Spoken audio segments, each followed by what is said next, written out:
morning students, I am your SST teacher. Hope you all will be fine. Today we'll study of your book Culture and Civilization, chapter 8, Soil and Water. Let's start the chapter. So here is your chapter 8, Soil and Water. The uppermost layer of the surface of the earth is known as soil. As we have learned in previous chapter, soil is a renewable natural resources. However, it takes a very long time to form soil. Large rocks due to wind, water and sunlight break down into smaller pieces. With time, these pieces are broken down into further smaller pieces and form sand, silt or rather types of soil. This process takes place million of years to be completed. देखो, जो अर्थ की upper most layer होती है surface में, ठीक है, वो आपकी सॉइल कहलाती है. जैसा कि आपने पिछले चैप्टर में पढ़ा था कि सॉइल जो है रिन्यूएबल नेचुरल रिसोर्सेज है. इसको बनने में बहुत ज़्यादा टाइम लगता है. ठीक है, जब सॉइल के ऊपर रॉक्स, विंड यानी हवा, पानी, ये सब पड़ते हैं, तो जब ये पड़ जाते हैं तो सॉइल जो है वो छोटे छोटे पीसीस में बढ़ जाती है.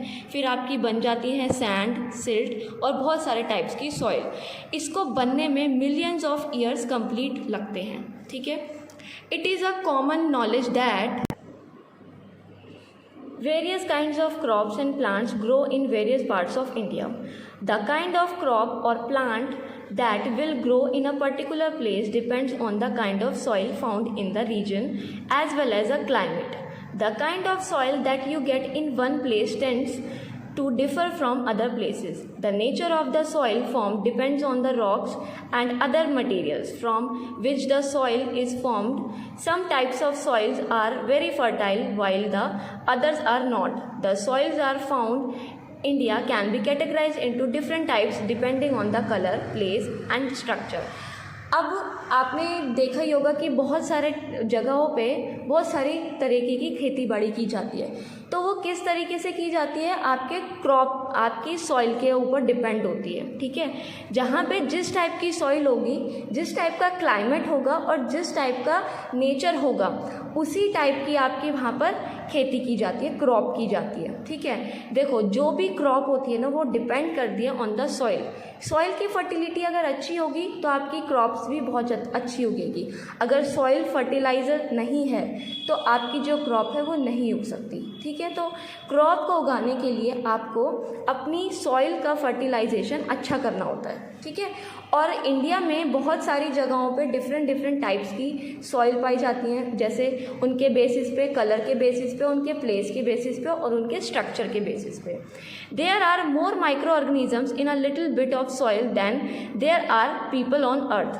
अब सॉइल के अंदर बहुत ज़्यादा छोटे छोटे माइक्रो ऑर्गेनिजम्स रहते हैं. जैसे कि हम अर्थ पे पीपल रहते हैं, वैसे सॉइल के अंदर भी माइक्रो ऑर्गेनिजम्स रहते हैं. ओके, अब हम इंडिया में जितनी भी सॉइल, मतलब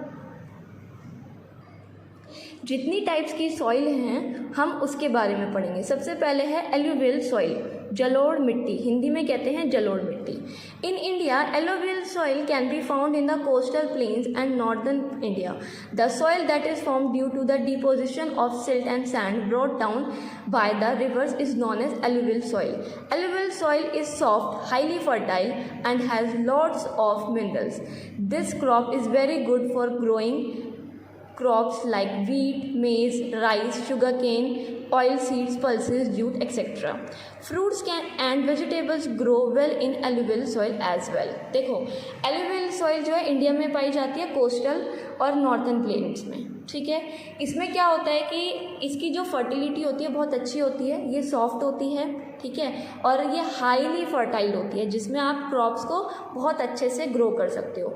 ये इसमें फॉलोइंग क्रॉप्स उगती हैं, जैसे wheat, maize, rice, sugarcane, oilseed, pulses, jute, ये सारी क्रॉप्स इसमें उग सकती हैं. और इसमें फ्रूट्स, वेजिटेबल भी उगाई जाती हैं. ठीक है, अब आता है black soil. Black soil is formed from lava erupting from volcanoes. This is why it is also called lava soil. It has a clayey texture and can retain a lot of moisture. This kind of soil is found mostly in the northwest parts of Deccan Plateau in the states of Maharashtra, Gujarat and Madhya Pradesh.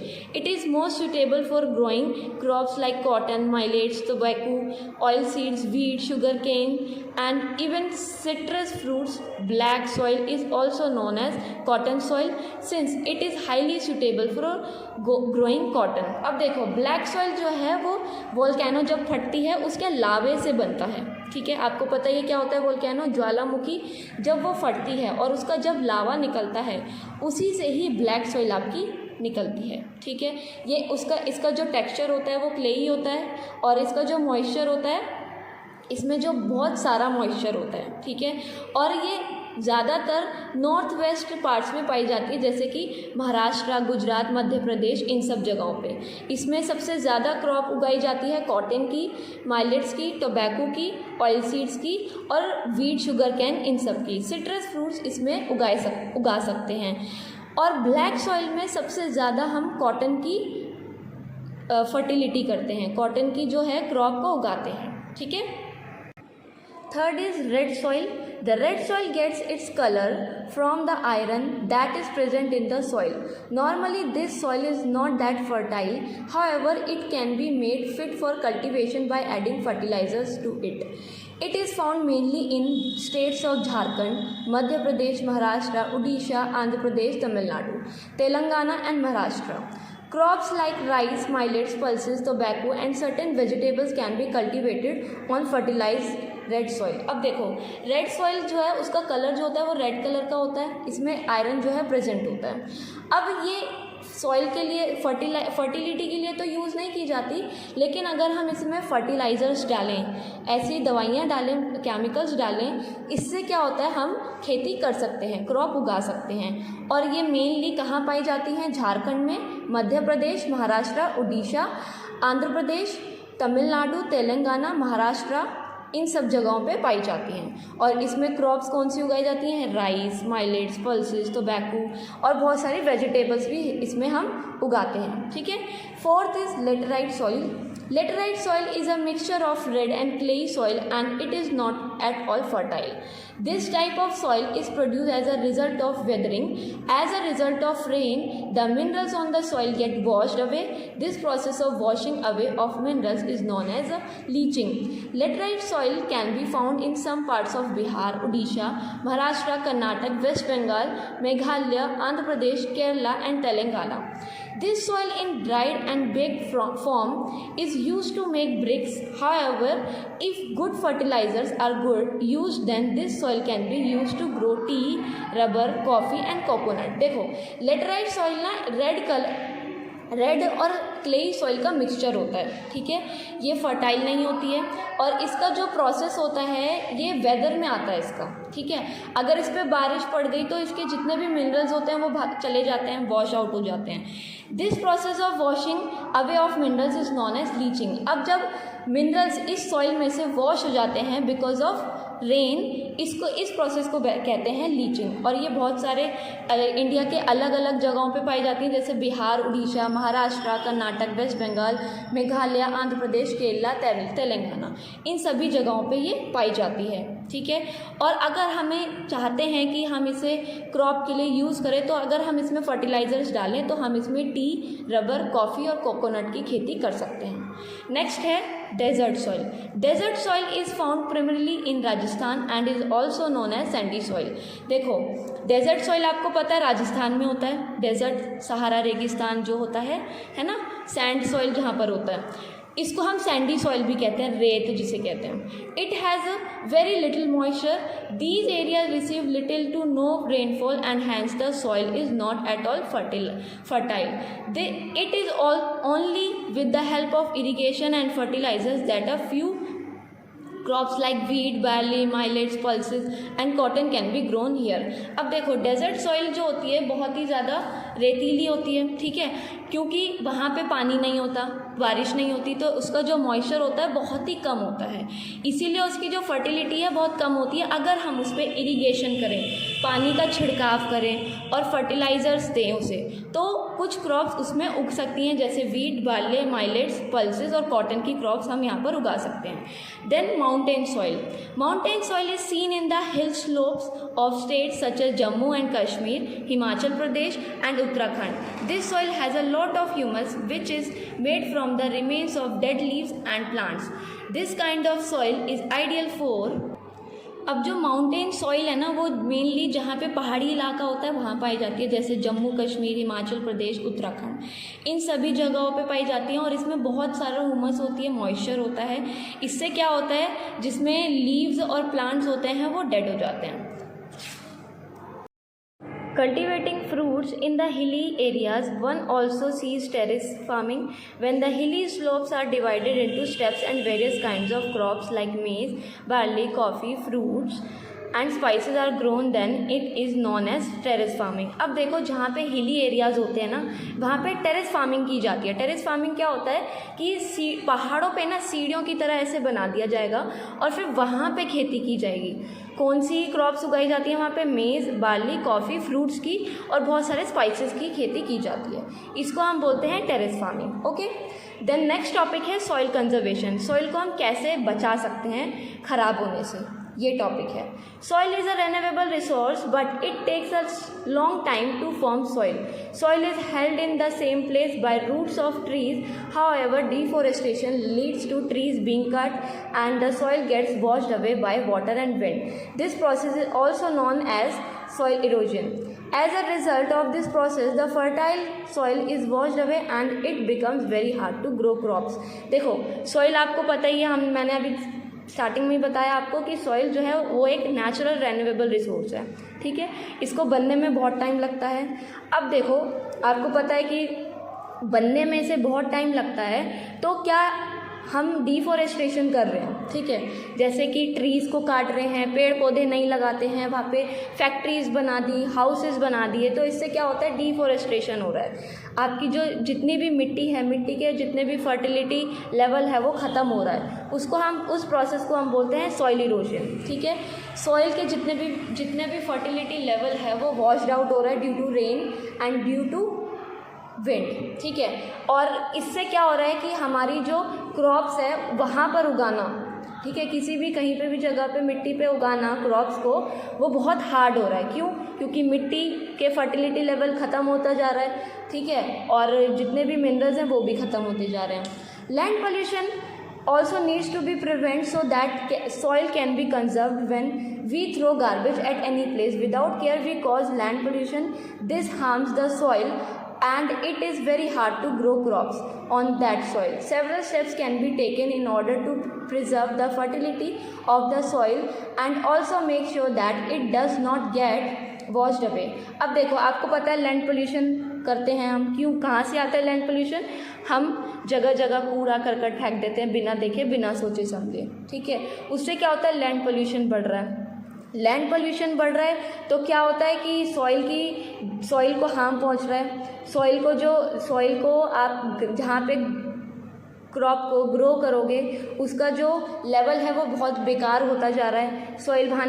Crop वहाँ पर नहीं उग पा रही है, soil help नहीं कर पा रही है, ठीक है। तो इससे हम क्या करेंगे, कुछ सेवरल स्टेप्स हैं, ठीक है, जिससे हम सॉइल इरोजन को ख़त्म कर सकते हैं। तो कुछ स्टेप्स हैं, उसके बारे में अब हम पढ़ेंगे।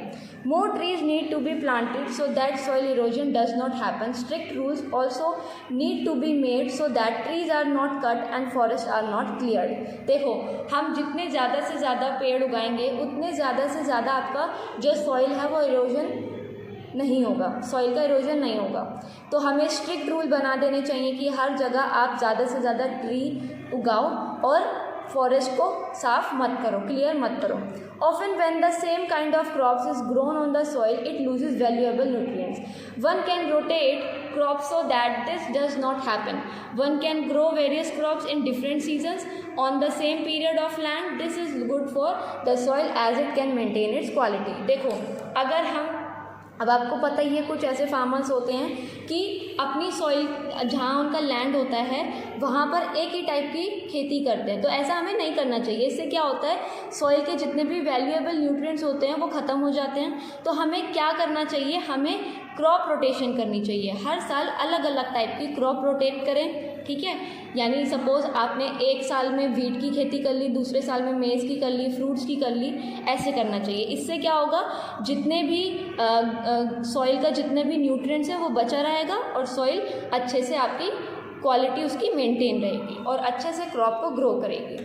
Too much of artificial fertilizer should not be used as they can contain a lot of dangerous chemicals. So it is better to use natural fertilizers. A good way to make such fertilizer is compositing. In this process, dry leaves and peels of fruits and vegetables are collected and then buried in a pit underneath a covering of soil. With compost, humus or manure may be formed. One can also use cow dung as it acts as good manure. अब देखो, हम soil में fertilisers use करते हैं chemical, ठीक है। हमें chemical fertiliser use नहीं करने हैं, हमें नेचुरल फर्टिलाइज़र्स यूज़ करने हैं। नेचुरल फर्टिलाइज़र्स कौन से होते हैं, जैसे फ्रूट्स के छिलके हो गए, वेजिटेबल्स के छिलके हो गए और काउ डंग हो गया। काउ डंग मीन्स गाय का गोबर, ठीक है। ये सब अगर हम एज अ फर्टिलाइज़र यूज़ करेंगे फॉर ग्रोइंग क्रॉप, तो हमारी जो सॉइल की फर्टिलिटी लेवल है वो अच्छा रहेगा और उनको नेचुरली ग्रो करेगी, वो केमिकली नहीं नेचुरली ग्रो करेगी, ठीक है। इससे जितना भी आपकी सॉइल के न्यूट्रिएंट्स हैं वो बने रहेंगे। Next point, overgrazing also needs to be stopped in order to prevent soil conservation. हमें सॉइल कंजर्वेशन से क्या करना है, सॉइल कंजर्वेशन को बचाने के लिए, ठीक है, हमें क्या करना होगा, ओवरग्रेजिंग कम करनी होगी, हमें सॉइल को बचाना होगा, ठीक है।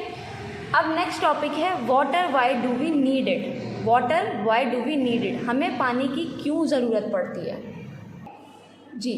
Life forms of all kinds, human beings, animals, plants need water to survive. Human beings need water to drink, wash and clean our clothes and utensils, cooking etcetera. Factories use water to operate their machines and manufacturing various things used by people. Water is also needed by farmers to grow their crops. अब देखो, आपको पता ही है पानी के ऊपर सबकी life निर्भर है। अगर पानी नहीं होगा तो ह्यूमंस नहीं होंगे, एनिमल्स नहीं होंगे, प्लांट्स नहीं होंगे और फिर हम सर्वाइव नहीं कर पाएंगे। तो सभी को पानी की ज़रूरत पड़ती है। ह्यूमंस को कैसे पड़ती है, पानी पीने के लिए, कपड़े धोने के लिए, खाना बनाने के लिए, बर्तन धोने के लिए। फैक्ट्रीज़ में हम यूज़ करते हैं मशीन्स के लिए और कोई भी प्रोडक्ट मैन्युफैक्चर कर रहे हैं उसके लिए भी पानी की ज़रूरत पड़ती है। और फार्मर्स को भी ज़रूरत पड़ती है अपनी क्रॉप को इरिगेट करने के लिए, पानी देने के लिए। 3/4 of the earth is covered by water. However, only 3% of the water can be used for drinking. This kind of water is known as groundwater and it is found in lakes, ponds, rivers. And under the ground, the water is ocean and seas. This is 97% of the water found on earth. Cannot be used for drinking since it is salty. Some amount of water that we can use for different purposes is in the glaciers in frozen condition. This means that not much more there on earth that can be used as it is. देखो, हमारे अर्थ पे 3/4 जो जगह है वो पानी से cover हुई हुई है, जिसमें 3% का जो पानी है वो ड्रिंकिंग करने के लिए, पीने के लिए, जो कि ग्राउंड में होता है, यानी इस पानी को हम बोलते हैं ग्राउंड वाटर, ठीक है। और जब ये कहाँ से आता है, लेक से, पॉन्ड से, रिवर से और अंडरग्राउंड से। और 97% जो पानी है अर्थ पे वो हमारा वाटर है, कौन सा, ओशियन का, सीज का, समुद्र का, ठीक है। क्यों इसे हम पी नहीं सकते, क्यों, क्योंकि ये सॉल्टी होता है, नमकीन होता है। तो इसका मतलब है कि ओनली 3% पानी जो है हम यूज़ कर सकते हैं, ठीक है। अब आता है सोर्सेज ऑफ वाटर। अब वाटर के क्या सोर्स हो सकते हैं कि पानी कहाँ से आता है, ठीक है। अब जैसे आप पता है कि पानी कहाँ से आता है ना, हम उसके बारे में पढ़ेंगे। Water can be described as renewable resource whenever it rains, water on earth is replenished. This is why rainfall is regarded as a natural source of water. Rain water normally fills the rivers, ponds, lakes, etc. Some part of it also goes inside ground and thus groundwater is created. However, in most of cases, the amount of water that is used is much more than what we receive. This is why water should never be wasted. देखो, अब हमें पता है कि water भी renewable resource है, वो natural है, ठीक है। पानी कहाँ से आता है? रेन से, ठीक है, जिससे क्या होती है, जब बारिश पड़ती है तो पानी आ जाता है। और पानी कहाँ पहुँचता है? जैसे कि अगर बारिश हुई है तो वो रिवर्स में जाएगा, पॉन्ड्स में जाएगा, लेक्स में जाएगा और आपके ग्राउंड में भी चला जाएगा, यानी ज़मीन के नीचे भी चला जाएगा, जिससे पीने का पानी मिलता है, ठीक है। अब हम ह्यूमंस कैसे हैं? ह्यूमंस ज़्यादा से ज़्यादा पानी यूज़ करते हैं। आपने घरों में आप नहा रहे हो तो आपने टूटी खोल दी और फिर उसको नहाते जा रहे हो, लेकिन ऐसा नहीं करना चाहिए। बाल्टी भरो, टूटी बंद करो, फिर नहाओ, अगर और पानी चाहिए टूटी खोलो, फिर बंद करो और फिर नहाते जाओ, ऐसे करना चाहिए। लेकिन हम क्या करते हैं? हम वेस्ट करते हैं। ऐसा हमें नहीं करना चाहिए। क्यों? क्योंकि अर्थ में जो है पीने के पानी की बहुत कमी है। पानी तो है लेकिन पीने के पानी की बहुत कमी है। 3% पानी बहुत कम होता है और 97% पानी जो है वो आपका पीने लायक नहीं है, वो सॉल्टी है, ठीक है। इसलिए लोग कहते हैं पानी बचाओ, है ना।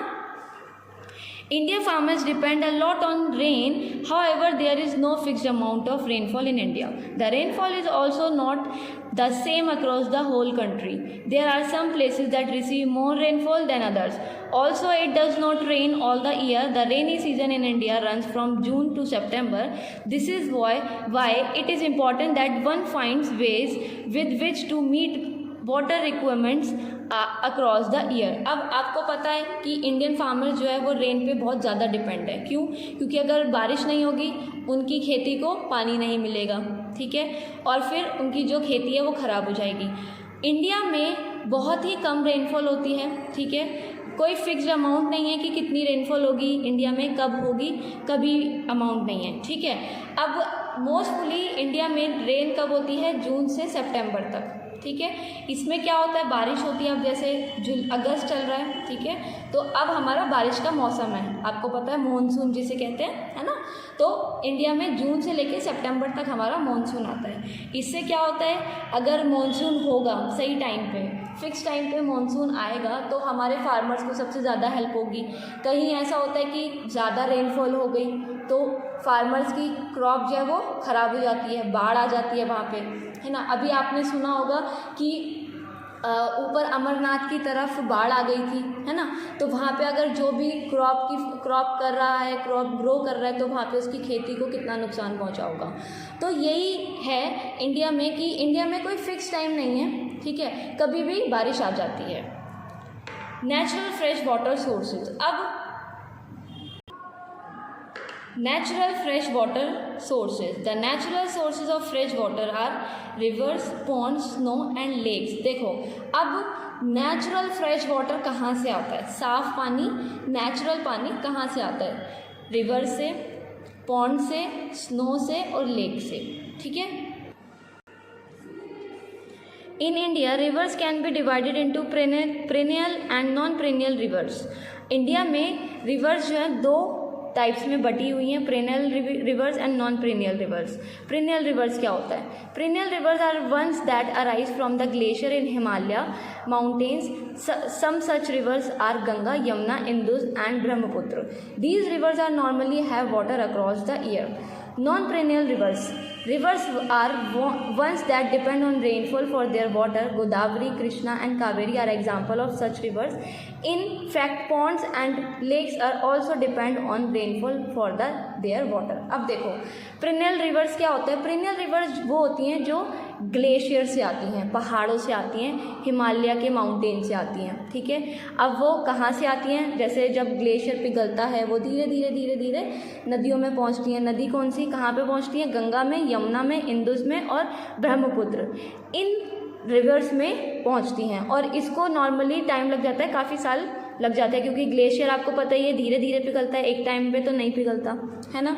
देन नॉन पेरिनियल रिवर्स क्या होता है? नॉन पेरिनियल रिवर्स होती है जो कि रेनफॉल पर डिपेंड रहती है, यानी अगर बारिश होगी तो वो रिवर भरेगी, अगर बारिश नहीं होगी तो वहाँ सूखा पड़ जाएगा। ठीक है, अब कौन सी रिवर्स हैं? गोदावरी, कृष्णा, कावेरी। ये सारी रिवर्स जो हैं वो आपकी रेनफॉल पर डिपेंड करती हैं। देखो आपकी कावेरी रिवर का डायग्राम भी दिया हुआ है, पिक्चर दी हुई है, ये आपकी कावेरी रिवर है। ठीक है, ये ऐसी रिवर्स हैं सारी जो रेनफॉल पर डिपेंड करती हैं। In fact ponds and lakes are also depend on rainfall for their water. अब जो पॉन्ड्स होते हैं और लेक्स होते हैं वो भी आपके रेनफॉल पर ही डिपेंड करते हैं। ठीक है, टॉपिक समझ आ गया आपको? ओके, अब नेक्स्ट टॉपिक आपका आता है आर्टिफिशियल फ्रेश वाटर सोर्सेज। अब है आर्टिफिशियल फ्रेश वाटर सोर्सेज क्या हैं? अभी हम पढ़ के आए नेचुरल रिसोर्सेज फ्रेश वाटर के, अब है आर्टिफिशियल। ठीक है, तो सबसे पहले है Wales. Apart from the natural source of water, there are the artificial source, and wells are one such source. At the time of rain, water penetrates the soil and gets collected under the ground. Wells are dug in order to draw out this water. Water can also be drawn out by using tube wells and bore wells. In case of tube wells, electric pumps are inserted to reach the underground water level. It states like Punjab, Haryana, Uttar Pradesh and Gujarat tube wells are a chief source of water for irrigation. अब देखो wells, कुएँ जो होते हैं, कुएँ होते हैं ना, वेल्स को हम कुएँ कहते हैं, ये हमारे आर्टिफिशियल सोर्स है। ठीक है, इसमें क्या होता है, जब बारिश आती है वो कुआँ जो है भरता है। ठीक है, उसमें अंडरग्राउंड जाता है वो पानी, वो भर जाता है और फिर उसके बाद हम उसे यूज़ करते हैं। अब जनरली ये कहाँ पाया जाता है? ये पाया जाता है पंजाब में, हरियाणा में, उत्तर प्रदेश और गुजरात में। इन जगहों पे ये पाया जाता है और ये मेन होता है इरिगेशन का सोर्स, यानी क्रॉप को सिंचाई करने के लिए ये मेन रिसोर्स होता है वेल्स। अब आता है tanks. In places where the land surface is rocky and hard, like the Deccan Plateau, is hard to dig wells. In these areas, there are several holes that get filled up with rainwater. These are known as tanks and ponds. The water in these tanks can be stored for irrigation during the dry season. This form of irrigation can be seen rather commonly in south India. अब देखो tanks क्या होता है, जैसे आपके घरों में टंकी लगी हुई है ना, वैसे ही इंडिया के हर जगह जगह पार्ट्स के अलग अलग पार्ट्स में टैंक्स बने हुए हैं। ठीक है, एक बड़ा सा होल होता है, बहुत बड़ा सा होल होता है, उसमें रेन वाटर भरता है। ठीक है, रेन वाटर भरेगा और फिर उसके बाद वो उसको यूज़ करते हैं। ठीक है, ये मेन रिसोर्स होता है पानी, जो पानी उसमें होल्स में भरता है, ये मेन रिसोर्स होता है इरिगेशन का। ये जनरली साउथ इंडिया में पाया जाता है। ठीक है, अब आता है canals. Canals are also an artificial source for water used in irrigation. These are basically channels that are dug so that river water can be carried into the fields and other locations that are situated far away. India has a big network of canals. Indira Gandhi Canal in Rajasthan is a famous canal of India. In some places, Persian wheels are also used in order draw water. This water is used in domestic activities and for irrigating fields. अब देखो canals है, canals बहुत बड़ा network है India में जो कि use होता है। एक कैनाल है इंदिरा गांधी कैनाल जो कि राजस्थान में है, ये बहुत ही फेमस है कैनाल इंडिया की। इसमें क्या होता है कि आप पानी भर जाता है इसमें और फिर वो डोमेस्टिक एक्टिविटीज़ के लिए यूज़ किया जाता है, जैसे कि अगर जहाँ पे गांव हैं तो गांव वाले वहाँ से पानी भरने जाएंगे और इरिगेटिंग फील्ड्स करेंगे, यानी खेती को अपने पानी देंगे। ठीक है, ये होता है कैनाल। देखो ये बना हुआ है कैनाल आपका diagram. Then dams. A dam stops flowing water and also stores it. It is made from cement and steel and built on rivers. Dams are built so that rivers can be stopped from flooding. The extra water can be used for many purposes like drinking, fishing, irrigation, supply in factories, swimming, boating and for breeding fishes. अब है dams. देखो dam ये होता है बांध जिसे कहते हैं। डैम क्या करता है, पानी को रोकता है, ठीक है। एक सीमेंट का और स्टील का बहुत बड़ी बिल्डिंग ऐसे बना होता है, देखो ये बना हुआ है आपका, ठीक है। ये एक पहाड़ टाइप का बना होता है। इससे क्या होता है, रिवर्स में जितना भी बहाव है उसको रोक के रखता है, बाढ़ आने से बचाता है, और फिर आपका जो जितना भी एक्स्ट्रा पानी होता है उसका यूज़ किया जाता है ड्रिंकिंग के लिए, फिशिंग के लिए, इरिगेशन के लिए और फैक्ट्रीज़ में सप्लाई करने के लिए, ओके। और हम फिशिंग ब्रीडिंग भी कर सकते हैं, यानी वहाँ पे फिशिंग पालन भी कर सकते हैं। When water rushes through pipes in a dam, it generates a lot of force. This water is used to make wheels known as turbines, spine. These turbines are used to operate generators. Generators are machines that are used to generate hydroelectricity. This kind of power is also known as hydroelectricity power. Dams have sluice gates that are used to control the flow of water. देखो अब हम क्या करते हैं, जो dams होते हैं ना वो आपको पता ही है पानी को रोकते हैं, ठीक है। इसमें क्या होता है, बड़े बड़े टरबाइंस लगे होते हैं, जैसे कि पंखे होते हैं ना व्हील्स के, वो लगे होते हैं। उससे क्या होता है, और ये जनरेटर से चलते हैं, ठीक है। उससे क्या होता है, हाइड्रो इलेक्ट्रिसिटी जनरेट होती है, जिसको हम बोलते हैं हाइड्रो इलेक्ट्रिसिटी पावर, ठीक है। और डैम्स जो हैं बेसिकली आपका इलेक्ट्रिसिटी बनाने के लिए भी यूज़ किए जाते हैं, okay. There are many dams in India. The Bhakra Nangal dam has been built on river Satluj and it is among the tallest dam in the country. The Damodar Valley project has been built on river Damodar. West Bengal receives water from this dam and uses it for irrigation. Sardar Sarovar Dam has been built on river Narmada and Gujarat and Madhya Pradesh get water from it. Nagarjun Sagar Dam has been built on river Krishna in Andhra Pradesh. अब देखो India में बहुत सारे dams हैं, ठीक है। सबसे पहले है भाखरा नांगल डैम जो कि सतलुज रिवर पे बना है, ये इंडिया का सबसे लंबा डैम है। फिर है दामोदर वैली प्रोजेक्ट जो कि दामोदर रिवर पे बना हुआ है। और एक अब है वेस्ट बंगाल को ये पानी पहुंचाता है। कौन सा, दामोदर वैली प्रोजेक्ट जो है वो वेस्ट बंगाल को पानी देता है इरिगेशन के लिए और बहुत सारे यूजेस के लिए। फिर है सरदार सरोवर डैम जो कि नर्मदा रिवर पे बना है और ये गुजरात और मध्य प्रदेश को पानी देता है। देन आता है नागार्जुन सागर डैम, ठीक है, जो कि कृष्णा रिवर के ऊपर बना है, ये आंध्र प्रदेश को पानी देता है, ठीक है। The Tehri dam built on the Bhagirathi river is the highest dam of India. It is use to generate hydroelectricity. देखो अब एक डैम है तेहरी डैम जो कि भागीरथी रिवर के ऊपर बना है, ठीक है, और ये इंडिया का सबसे ऊंचा डैम है, हाईएस्ट डैम। अभी जो मैंने बताया भाखरा नांगल डैम वो था टॉलेस्ट, लंबा, ये है हाईएस्ट, ऊंचा, ठीक है। और ये यूज़ किया जाता है हाइड्रो इलेक्ट्रिसिटी को जनरेट करने के लिए। अब है वाटर कंजर्वेशन, मीन्स वाटर को हम कैसे बचा सकते हैं। Clean water is a rather valuable resource. However, industrial waste, bathing and washing and domestic waste is making the source of clean water dirty. At the same time, groundwater is being used too much and as a result, its quantity is decreasing. In order to use these resources for forever, it is better to find ways to limit their usage and preserve them. We also need to see to it that water is not polluted. अब देखो water conservation यानी पानी को हम कैसे conserve कर सकते हैं, बचा सकते हैं। आपको पता है कि पानी जो है एक वैल्यूएबल रिसोर्स है, ठीक है, जो कि हम बहुत ज़्यादा अनलिमिटेड यूज़ करते हैं इंडस्ट्रियल वेस्ट के लिए, नहाने के लिए, धोने के लिए और डोमेस्टिक वेस्ट के लिए, सब चीज़ों के लिए हम पानी को यूज़ करते हैं। इससे क्या होता है, पानी जो है वो गंदा हो जाता है। हम जितना भी गंदा करते हैं पानी वो कहाँ से जाता है, नालियों के थ्रू और नालों के थ्रू, इन सब के थ्रू नदियों में, पॉन्ड्स में, लेक्स में, सब में चला जाता है और पानी आपका गंदा हो जाता है। इससे क्या हो रहा है, पानी धीरे धीरे कम होता जा रहा है। और अब लोग बाग क्या कर रहे हैं, ग्राउंड वाटर का बहुत ज़्यादा इस्तेमाल कर रहे हैं, यानी ज़मीन में जो पानी उगता है, पानी जो आता है वो बहुत ज़्यादा यूज़ कर रहे हैं। इससे क्या हो रहा है, पानी की जो क्वांटिटी है, ग्राउंड वाटर की जो क्वांटिटी है वो धीरे धीरे कम होती जा रही है, ठीक है। अब हमें ऐसे कुछ यूसेस निकालने होंगे, कुछ ऐसे वेज निकालने होंगे जिससे हम पानी का लिमिटेड यूज़ करें और पानी को ज़्यादा से ज़्यादा बचा सके पॉल्यूशन से, ठीक है। So students, that's all for today. So what you have to do, you have to do exercise question number A, B in your book with the help of pencil, and question number C, do in your notebook with the help of pen. Okay, that's all for today. Thank you for watching video. Stay safe, stay healthy. Have a nice day, guys.